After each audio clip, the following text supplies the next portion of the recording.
We'll crack on.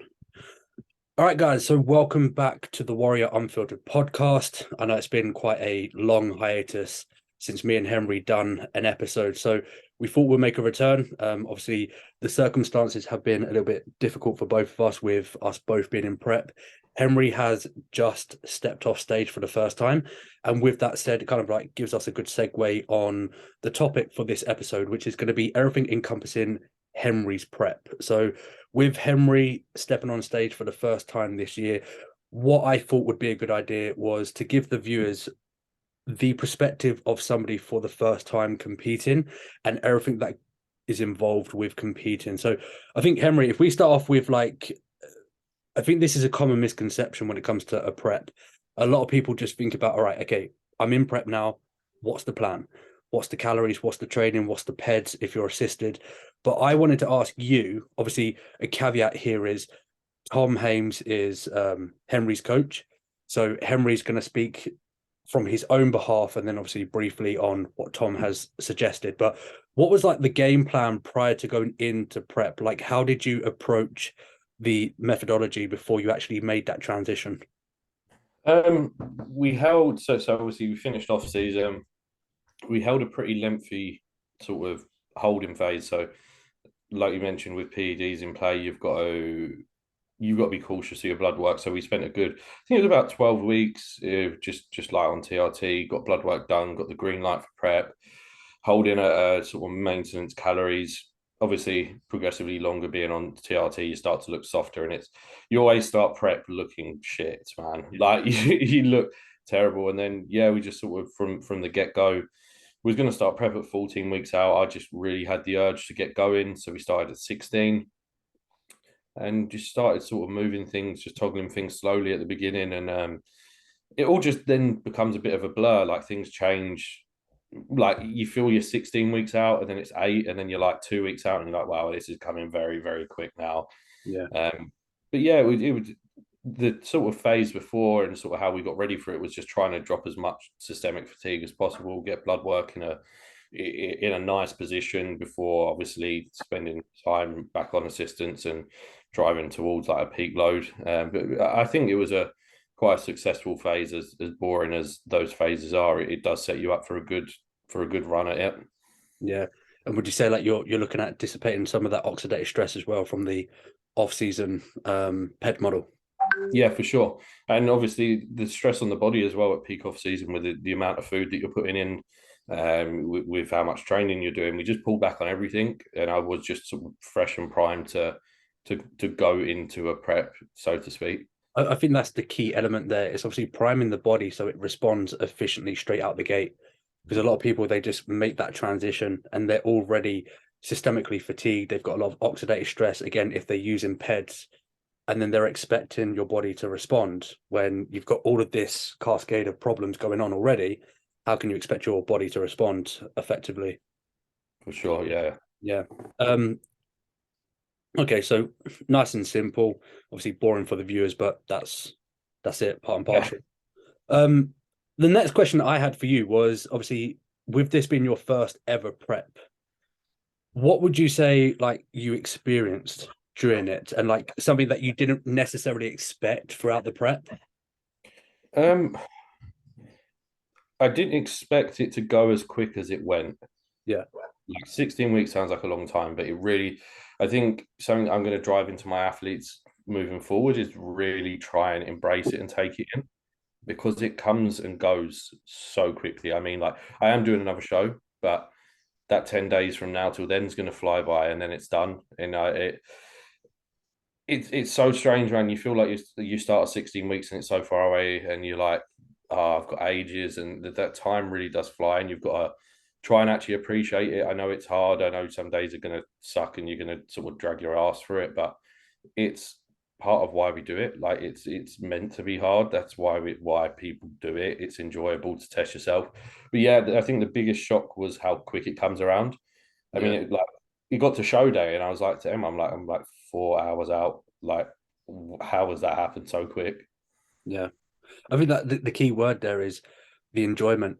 A lot of people are just thinking about the negativity of it. Oh, it's arduous, I'm struggling, I'm tired, I'm hungry, etc., etc., etc. But it's like, again, it's easier said than done, but you just have to try and enjoy that process, enjoy the journey, you know, everything that goes on with it, you know, the changes, the mental challenges that you're putting yourself through and then overcoming, just trying to always put it into perspective and enjoying it as much as you can, including show day. I think that's more important. A lot of people tend to not think about the actual show. I know we're getting ahead of ourselves here, but a lot of people don't think about the show in terms of enjoying the day. All they're thinking about is that post-show cookie or that post-show Oh man, pizza. that drives me up the wall, man. And it's like you've been spending 16, 18, 20 weeks dieting, putting your body through so many sacrifices, and then you get to the actual the finishing line, and then now all you're thinking about is the post-show food. Mhm. I And don't think I ate anything until about 6 or 7 hours, like 6 or 7 hours after I got off stage. yeah, Like I was I just too mean, excited for the yeah, I day. mean, there's nothing wrong with having that post-show food and looking forward to it, of course. We all Yeah. want to, we all get excited. There's no point trying to pretend that we don't look forward to the food, but it's about obviously enjoying the moment while it's there. Because again, we're getting ahead of ourselves here, but when you were on stage, do you feel like it just went over like that? I was expecting to be put through more rounds, and I was like, "What? We're coming off stage now?" And like that's it was just so quick, man. It felt like I was up there 30 seconds. Yeah. You just got to enjoy it all. Backstage, you know, when you're getting there, going through registration, getting your badge, just try and cherish those moments as much as you can. Especially because I obviously as a junior, I'm first on of the day. I was like on and then off, and you're like, "Wow, that's show day done essentially." Yeah, it's not like the pro shows. And it's no disrespect to any federation, but when they've got a plethora of athletes competing, they've got to quickly get you on and back off as quickly as possible for the next class to come on. Yeah, yeah. Obviously, they do the rewards. I know some federations are different, but yeah, they've got to get you on and off as quickly as possible. So while you're up there, just enjoy every single moment of it. So you would say, yeah, the biggest experience that he wasn't expecting was just how quick it went. Yeah, Yeah. yeah, for Um, sure. and then I would say, what was, I know it's going to be a bit of an obvious statement here, but what would you say was the hardest challenge that you personally faced? On prep, missing out on social occasions. I don't. I've never craved food hard. I've never struggled with the energy side of things because I just knew they would be part of it. Yeah. I the biggest thing I miss is just being able to go and see friends and family that I haven't really done, or even if you do go, it's very hard to be present in the moment. So I think that's the thing that's been hardest. I sort of said to Em, I'd not even from like eating or anything. I just miss being able to go out and do stuff and not worry about. But I've still got this many steps to do. I've still got that. That's the thing that I miss the most, and I've sort of found the hardest. The prep itself, I've loved every minute of. I'm like, yeah, you're going to be hungry now and again. Yeah, you're going to feel tired, but you've chose that goal. This is something you want to do. If you really do love the sport, it shouldn't become too hard. That's inevitable when people complain. Again, there's nothing wrong with complaining because it is difficult, but it's like you need to kind of preempt all of those emotions before you go in, knowing full well that at some point or another you are inevitably going to feel hungry, feel drained, feel whatever it may be. um but yeah, going back, you said like missing out on the social events. Would you say that was more so like out of choice, like you just didn't want to socialize, or because the lack of energy? No, I want to, man. Like I keep going out of my way to go to social things, and I get there and I last like an hour, and I'm like, man, I'm just drained now. Yeah, You just get tired fast. Your social battery, as much as you want to be present and go and do things, you just can't. Sort of, you don't have the energy there to do it. yeah. Like by the time I finish work for the day, got my steps and that done, I am shattered, man, and I just end up just going to bed. Like there's been numerous times where I say to my mum, I'm going to pop round tonight for a little bit or something like that, and I just get to like 8 o'clock and I'm like, mum, I'm smoked. Like I'll try and come round tomorrow, stuff like that. So that's the stuff that I miss, honestly, because as much as I love bodybuilding, I am quite a social person, and I Yeah. trying to keep both of those going is a little bit tricky. Yeah. Invertedly, I've done the opposite to that. Like the first few shows that I'm doing, I've always been an introvert, but I was always adamant that I'm just kind of keeping myself in my bubble. I've got my routine. That's it. All social events are completely just eradicated. I don't even think about them. But this year in particular, like being with my partner, we've had a few things come up, and the old me would have just said like, "Oh, I can't come. I'm in prep. I've got cardio to do, this and that." But I've made a conscious effort to actually go out and participate. It still has been stressful because you're trying to be there in that moment, you're trying to be present, but then you're thinking in the back of your head, oh, when's my next meal? Oh, I still got steps to do. So it can sometimes be perceived as you being rude because you're not fully there giving your attention. Yeah, That it can be challenging, but to be fair, it has been okay for myself this year because yeah, we literally just went Lake District last weekend, and the travel, I'll be honest, the most stressful part about it was just to travel up there because it was like a 5.5 hour drive, and just sitting yeah, in the car for 5.5 hours was just a nightmare. But when we got there, it was fine. It's like we bought everything with us. We bought our own coffee machine, our Ninja air fryer, so we had everything that we needed because Liz had also just like moved into a dieting phase, so we're both on track. But it's just when it come of the evening, everybody's sitting down, they're having a glass of wine, a drink, and some food, and you're just sitting there in the corner with your juice. Yeah, yeah. It almost you sort of get self conscious that you're being rude. yeah, That's how I find it sometimes. yeah. It's like there's only so many times you can say no when people offer you stuff until you start to feel a little bit uncomfortable that you feel like you're sort of killing the vibe. Yeah, I feel that's the reason, like, primarily why people decide not to participate in those social events. It's just to avoid those awkward situations, Yeah, for rather than sure. just saying like, I don't want to go because I just don't want to. It's just like I don't want to be faced with that peer pressure of somebody saying, "Do you want this? Do you want that?" and having to be rude and say no. Yeah, for sure. Yeah. Um. So then, next to that would be, what did you learn from the prep?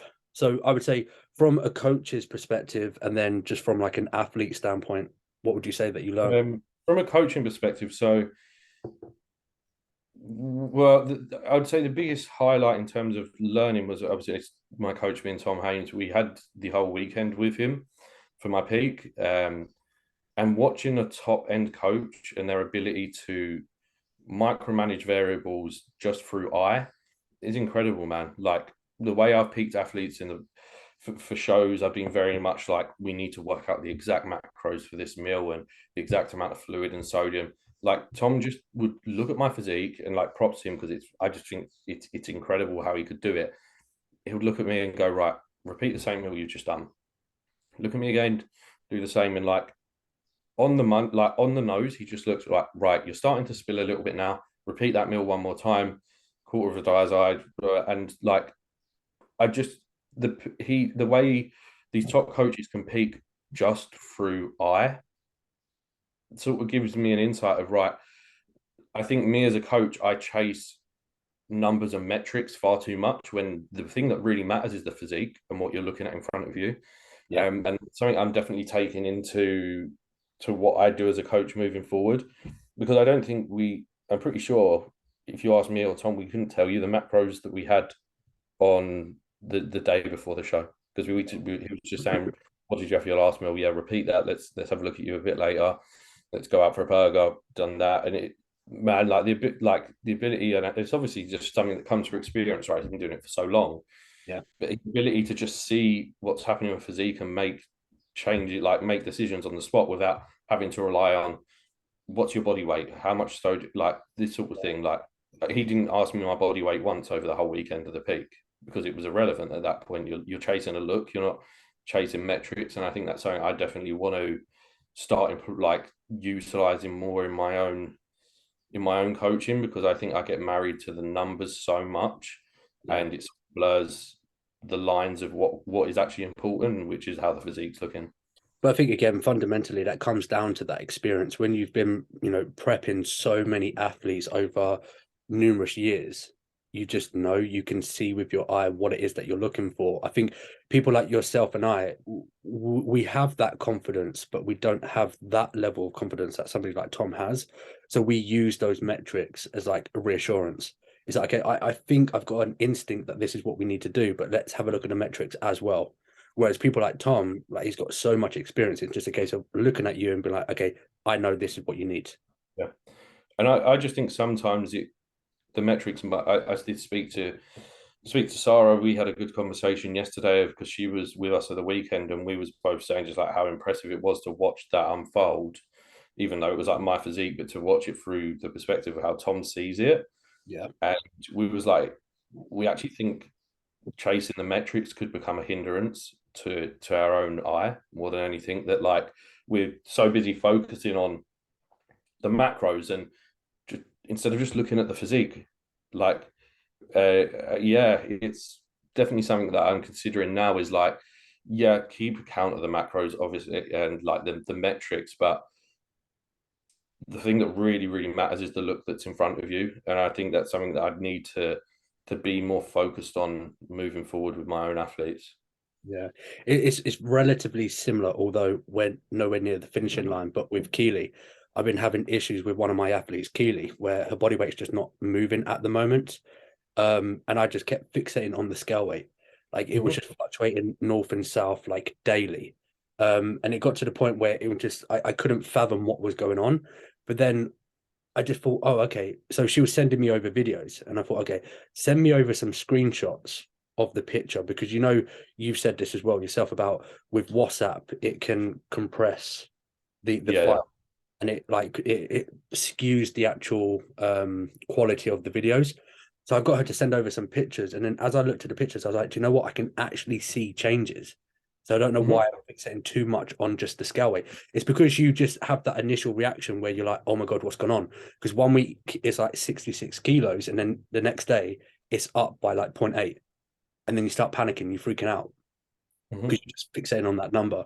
And then when she sent over the pictures, I was like, oh, actually, look in here. Like your glute ham tie-in has actually come in. We've got a bit more condition coming in here. So Yeah, although you use those metrics as like a reference point, it is ultimately down to the visual, what you're seeing in front of you. yeah, agreed. And like another example, using myself, I was the same body weight the day of my show. No, the day before my show, after one day of loading, as I was at 7 weeks out. My body weight had not was exactly the same 7 weeks out as it was one day out. Yeah. So for me, if I was coaching myself, I would have been stressing like, why is his body weight not changing? But at 7 weeks out, my body weight didn't shift for weeks. And Tom was like, yeah, but you're visually improving. So let's just carry on doing what we're doing. Like, Yeah. just carry on. I And it think was I think stressing out. And yeah, we were just getting tighter and tighter. And yeah. you just stop concerning about the scale weight because you look No, better. with you saying that, a quintessential example would be, and it's no disrespect to you, but again, it's just because that uncertainty and you start to panic a little bit. But I think we had a point where my body weight wasn't really shifting, Mm. but my condition was getting a little bit tighter and tighter and tighter. And then I think you made like two adjustments over like 2 weeks. And even I was thinking, oh, why are we making an adjustment? Because the condition is coming through. But then I know that I've made that mistake as well. It's just because Yeah. you're not seeing that body weight shift. So you think, oh, I need to make an adjustment. Yeah. Then it's I like, think okay, those changes I made for you though, the way I prep, I'm quite proactive rather than a reactive changer. yeah, So for me, it's like if we're in a good groove, I'm just going to make small tweaks to hold that groove yeah, rather than wait for it to stop. And then you're like, okay, now we need to make a more like a larger change. So it's the way I've always prepped people. So like, sort of, if you ask James and Aiden, it would be the same as like they could drop really well one week, but then we've got no signs of fatigue. They're doing fine, and I'll just go. Let's just take another 25 carb off and just keep us steadily coming through. And then all that does is create a point where I'm very much one of those coaches that I like to dig quite hard and then pull out and then like sort of just go take a good chunk off, feed up quite heavily, take a good chunk off. I think everyone just has their styles, right? Some people like just landing it in quite slowly. I'm very much I like to be hard and then pull out. there's no right or wrong because I'm the opposite. I'm more of a, I wouldn't make big adjustments, but I like to hold off. So I like to be a little bit more conservative and then I'll make an adjustment and I'll be like, okay, let's run that for a few weeks, and if we're seeing a nice linear rate of loss, we'll just Yeah. keep the same until not to the point where we actually see a plateau, but when I see that rate of loss slowing right down. So if I'm Yeah. seeing like a 1.5% of body weight rate of loss per week, and then it drops down to like a 0.5, it's still dropping, but then I'm like, okay, that drop has slowed down. So then we'll make an adjustment. Where yours kind of like, I always want to keep it around that 1% at all times. Yeah. And there's absolutely nothing wrong with it. Yeah. And one thing I like with that approach as well, sort of the way I do it is it removes some monotony of prep. So what your athlete then gets is they're like, right, we're going to run 4 low days that are going to be hard, but then you're going to have 2 high days. And it's like every day is slightly different rather than just like consistent days at baseline, which for me personally, I find really monotonous. Like what me and Tom have been doing this prep with me is like, he'll dig me hard for 3 days and then film me like 2 days on 1,000 carb and then pull me back down. And my body weight's just like this, but just getting sharper. And it's just, I think it's obviously athlete dependent, right, as well of what they can tolerate. But I know I what I've been running with you is like we just get you to a point where you're starting to flatten off, fill you heavily. You look great. It collects us data as well for how we're going to peak you, and then pull you back down again. And every time we revisit those new lows, you look better. Yeah. Yeah, my body's been completely what's the word I'm looking for? It's just been really bizarre this year. Really bizarre. It's like we'll have like a small drop over a week, and then over a weekend we have this drastic drop. Like the weekend that I went away to Lake District, my body weight was kind of holding around that 211, 212. And that was after it went up because my lowest body weight was 209, and then it went Yeah, up to 211, 212. And I feel like that was mostly just due to stress. And then over that weekend, it was Friday we went, I was 212, and then on the Monday I was 208.7. It was like a 4.5 drop.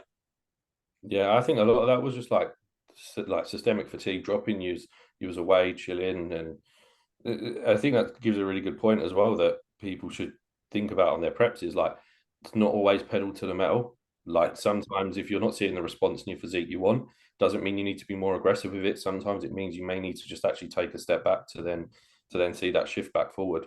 Yeah, And what 100%. a lot of people don't realize as well is in these like high stress states, just because your body weight's not shifting, you're probably sort of you're seeing body weight spike through an accumulation of fatigue. You are still within your deficit. You're still losing body fat at that point. Like that deficit is not being taken away. You can't just go from a deficit to not. And then when you wash that fatigue next time, you're essentially losing body fat, but it's just not showing on the scale weight. Yeah. I think just to add a little bit of education in there as well is a lot of people perceive like a deficit and a surplus as a absolute number. They think, right, okay, I need to be 2,500 calories to be in a deficit, and then it's 3,000 calories to be in a surplus. But then you've got to realize there's actually a discrepancy there. So Yeah, it's like 2,500 in probably the lower end of a deficit for you. But then if you're eating 2,800 calories, you're still in that deficit, but it's not as big as if you were at 2,500. People feel like it's, oh, if I'm 2,500 calories, I'm in a deficit. But then if I have 2,510 calories, I'm no longer in a deficit. It's like you're yeah. still in that deficit. And then you've also got to factor in the other variables like your expenditure and, if you're using lipolytics, etc. So it's not an absolute number. No, just it's just play it by eye. Like if a physique is getting leaner over time, you're moving in the right direction. You're in a deficit there. Just don't let it flatten off hard. Like obviously, when you're chasing a physique based goal, it moves a little bit different than just losing body fat, right? You're still like once you then adding in the mix, preserving muscle tissue, it's a little bit more fine tuning required there. But yeah, I think it's very easy to get married to just chasing a scale weight. And I think that's how some people end up on stage looking very strung out because they've just gone, I need to be losing 3 pounds per week. And if Yeah. I'm not, we're just going to do protein and fat and we're just going to like do all the cardio in the world. And sometimes it's really not about that. I think it's a broad topic as well because like we're talking about, oh, it's not always about chasing a number, it's like flattening out, blah blah blah, but there are certain individuals where you do have to go to those areas, so it is all person dependent. So Yeah. we're sitting here saying like it's not always a case of chasing the scale weight. It's not always a case of flattening out. Sometimes hold that fullness, etc., etc. But there will be some people where you do have to do that. You do have to chase the scale weight, especially if you've got like a classic guy who's got a weight cap. Oh If yeah, if yeah, yeah. if you've got somebody who needs to get flat and they need to be flat for a long period of time to really tap into new levels of adiposity, that is what you have to do. So it's hard for people who are listening or watching. You might listen and watch this and be like, oh, but that doesn't pertain to me. And that might not be the case because we're all individuals here. So you got to look at your biological individuality. What will work for Henry won't work for me. And I know this has been said many times in this industry, but that's the caveat that you have to always add in because it's hard. You can't speak for every single person. Otherwise, this podcast would be like 10 plus hours long. Yeah. And We're even just then, talking. you cover most of it because you need to just each. I mean, I haven't dieted any two individuals that have used the same approach Mhm. because you sort of start. Everyone starts similar, and then you pick things up as a coach, and you go right, and you notice things as someone's coming down right, and you go, the response to that sort of what we wanted to see. Okay, we'll do a bit more of that, and then you try something else, and you go, you were just not getting the response from doing things that way, and then by the end of a diet, like if you've got 10 individuals, you're going to be running one doing refeeds on McDonald's, the other one running zero carb, and it's like they're all going to get in condition at the end of the day, but the way they need to go about it is going to be profoundly different for each individual. Yeah, it's really difficult to explain it. Like we as coaches, we're trying to provide our perspective and knowledge on how to be a coach, but it's so difficult because ultimately it just comes down to we just know, we just have that instinct with the experience that we have, with the knowledge that we have. We just see an individual in front of us that we're working with, and we're just like, okay, I just know what I need to do with that person. But then what I'm doing with that person is going to be completely different with the next person. But it's very hard to articulate that and say, well, this is kind of the strategy that we're going to use. It's more of a case of we're just being reactive. Yeah. I mean, look, if it was as simple as everyone can diet the same, we wouldn't have a job No. because there'll just be an app you can download that's like prep planner, and you just put your data in there, and it will just design your whole prep for you, and you're like, yeah, cool, and then we'll be out of work, man. So good thing it is like that. Yeah. So the last question, obviously, show day. Talk about the day of the show. Obviously, mention everybody about winning as well. Like, how Yeah. did it feel? What was the expectation? So yeah, I went into it was just such a strange experience, man. Like, so I'm a massive overthinker, a massive stressor, and every single day of prep, I was sort of taking enjoyment for myself, just overthinking it. And then I woke up on show morning, I was just like so relaxed that I think in my head, and I spoke to Em in the B&B before we left, and I just said, look, I've done everything I could this prep to to get to get this outcome of whatever happens now. There's you get what I mean. There's nothing I can change at this point, and it was just like a weight was lifted off my shoulders. I'm like, I'm just ready to enjoy the day now, and it was by far the most relaxed day of prep was show day. I Really? got to the venue. I was just sort of there. I was chatting to athletes backstage. We were like, we're sitting there with our feet up, having a laugh and a joke. And man, I just embraced that day so much. Like I waited years to do it, and I was so happy that I didn't have that clouded sort of mindset of just being a stress head. Yeah. Um, and yeah, it was so strange. It was like all of a sudden, they just I knew that I couldn't have put any more effort in across those 16 weeks. I didn't slip up on one variable. I haven't missed a single step. I haven't missed a meal. I haven't missed a training session. So if I was going to get beaten by someone, they would have beat me because they was better, and they wouldn't have beat me because of my own faults in the sense that I left stuff on the table. Yeah. Like there's stuff that I left, and I think just I was confident in the fact that I brought the best that I could. Therefore, whatever happened on the day was out of my control. Then, so I might as well just enjoy the day for what it is. Yeah. Obviously, got the win, which was it was sort of talk through that now. I was like, I had no expectations of winning. I saw some of the guys backstage. I was like, everyone looks good. It was quite a good class. I mean, I posted a picture of the top three recently on Instagram. It was a good class, man, and we went out on stage. I was on the far left. So if anyone knows how PTA judges, they do your first rounds and then they move people around. And the closer you get put to the center, the more likely you're going to be placing well. So there's Yeah. 5 of us. We go out, do our first round of posing. I'm on the far left. So if the judges are looking, I'm the far left. We done a first round, come back to our front relaxed. And then I see the judge on the far end, like right in front of me, tap the head judge and point at me. And at that moment, I was like, I think I'm going to do well here. And then they called my number and moved me dead center, and I wasn't moved from dead center from that point. Um, as soon as I got called to move to dead center, it was like another boost of confidence. Yeah. So I got moved, went in my front relaxed, then heard my coach shout. He was like, reset it. So I obviously got a bit too excited and opened up. Like my posing started to go a little bit because I got a little bit excited. Yeah. So then I just sort of chilled myself out, went through the rest of the rounds, and obviously you do your routines, and was all sent to the back to do our awards. And then it's sort of like they're calling third place. It wasn't me. I was like, wow, I've probably got top 2 here. Called second place, and then it was me and the guy who's come obviously fourth and fifth. When they called second place, one of the guy who come fourth, I believe, just like nudged me, and I was like, shit, man, I've actually won the class. Like, and yeah, that was fun. Obviously, getting the picture on the stage of just you with your medal. As soon as you come off, they call you over for an interview, and I was like, man, I haven't prepped an interview at all. I didn't think I would win. Yeah. So that all happened, and then sort of come off stage, said hello to friends, friends, family. No, sorry, no family were there. So a couple of friends, coach, Emily was there, and then Tom was like, "Right, we need to get you ready for the overall. What food have you got with you?" I was like, "Mate, I never thought I was going to win my class. I just prepped enough stuff today to see to this point. I thought I was going home at this point." Bare So, minimal. yeah. So then we thought, yeah, let's just have some fun for the overall. So we tried some stuff in terms of like further peaking me, something stuff that's a little bit more risky. And I actually looked better for the overall, which is good data collection that we're going to run into this second show that I'm going to be doing, which is cool. I literally come off stage when he was like, "What food have you got?" I was like, "I've got nothing." He was like, "Can a donut sit well on your stomach?" I was like, "Yeah, let's do it." So I think we've done like 2 squares bars, some honey, loads of salt, donut, packet of ready salted crisps. I was literally just drinking honey at that point.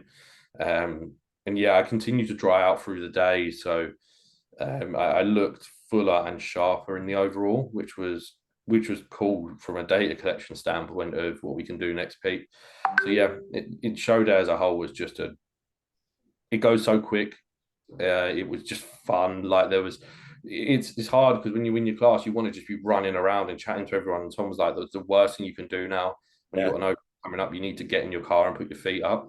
So I'm like buzzing, like mate, I was sitting in my car like crying for an hour because I was like, and I was trying not to wash my tan off. I was like, wow, it was very overwhelming, man. It meant way more than I expected it did for myself. Yeah. Yeah. Because I know that you said in a previous episode that you put a lot more focus and attention and you have more kind of like exhilaration for your athletes prep than you do yourself. So it was kind of like you just had that moment where you were no longer a coach, you were just an athlete. So it kind of all just hit you at once.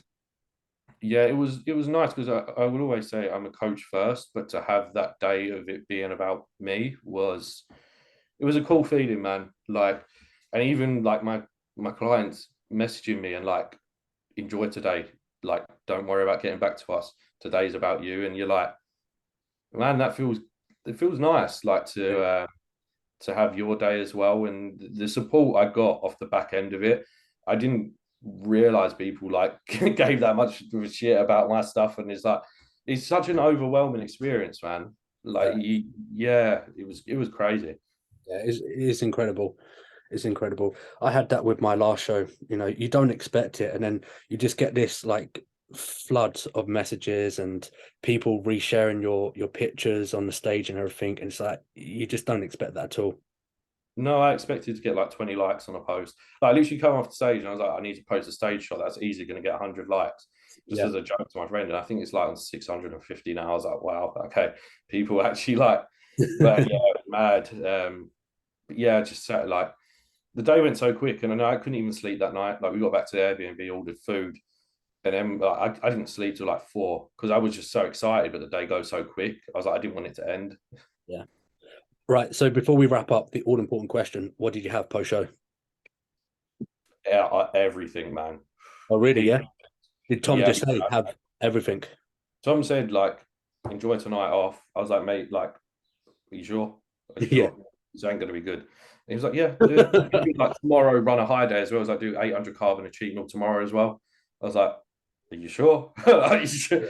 So mate, I had like the whole. I had like I think I worked out it was like 8,000 calories that evening, man. Jesus. Easily. What was the main thing? Did you have you had Domino's, didn't you? I had a Domino's large pizza, 14 wings, like 14 chicken nuggets, wedgies, two waffles from Creams, a cookie dough from Creams, 2 packs of M&Ms. Jesus. Mate, I did not stop eating because I was just celebrating, man. I was like, Yeah, look, yeah. these Jesus. sound. The things like you've got an appetite as well. Like my last show that I done and I won that one, I had a Nando's. Mm. Bro, I But would have had more, but I run out of food to eat and it was 3 o'clock. I was the like, thing I is, can't get any more now. the thing is, I wish I had that appetite. I just don't have like after a show, I'm so mentally drained because it's such a long day, and then all of that adrenaline. All I think about is I just want to go to bed. I mean, first of all, I just want to get in the shower and wash off the tan. I cannot Mm. stand it. But then I'm just like, I'm tired. I just want to go to bed. But then I'm like, oh, I better eat something. But Yeah. I wish I could eat that amount. I wish. I mean, I've got Liz now. Maybe she'll feed me this year. Yeah. Get But that anyway, Domino. we'll wrap it up there. I think that was a really good episode. We'll get back on track with doing these like once a week, and then just go from there. Mm. Yeah, cool. So Guys, your next enjoy. show that's this weekend, isn't it? Yeah, James is competing this weekend, then me next weekend. Oh, that's the one. Cool. Right, nice one. Well, for everybody that's watching and listening, thank you as always for tuning in. As always, do your thing to support us, and we'll catch you all guys on the next episode. Thank you. Speak soon, guys. Cheers. Right, I think it's going to cut us off anyway.